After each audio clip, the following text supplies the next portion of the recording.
don't let the decisions that led to the mistake continue to be the decisions that you make today to further result in more mistakes that you have made previously. In other words, there's a good saying, and I fell in love with it, and I'll end it on these last words. Those that do not heed history are bound to repeat it. I was never a big fan of history. I hated it in middle school and high school. I hated history. I found it so boring. But now I hear history and I'm astounded at the courage of people that have lived before I have.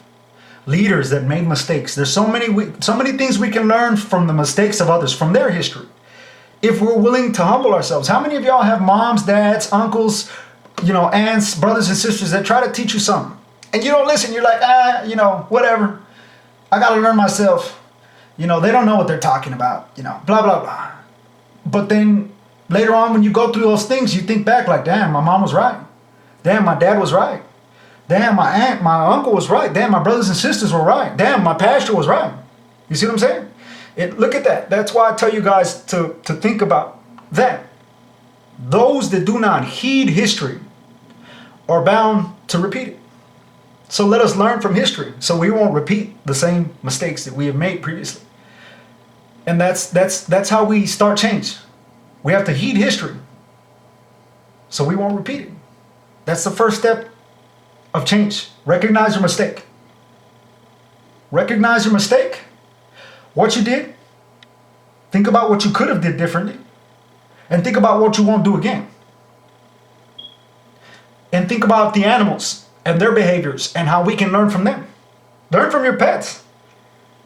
Learn from these animals that we've done tamed. They're going extinct.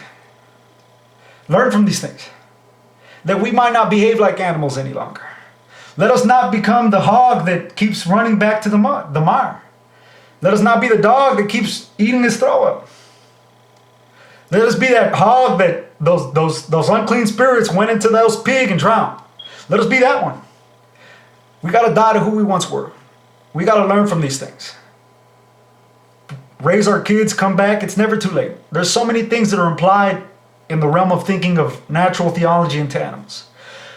So with that said, I hope you guys enjoyed this video. Please reach out. There's further studies. I can send you guys a whole bunch of reading resources that you can get and do it on your own without me.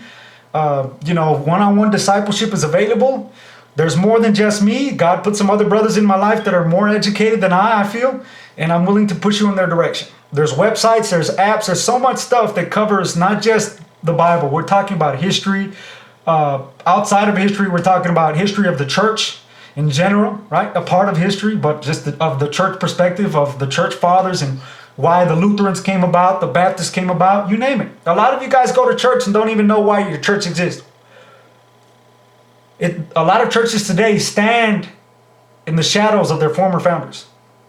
So with that said, thank you for listening. This has been part 1 from Theological Perspectives. You guys have a blessed day. Shalom. Salem of Yeshua.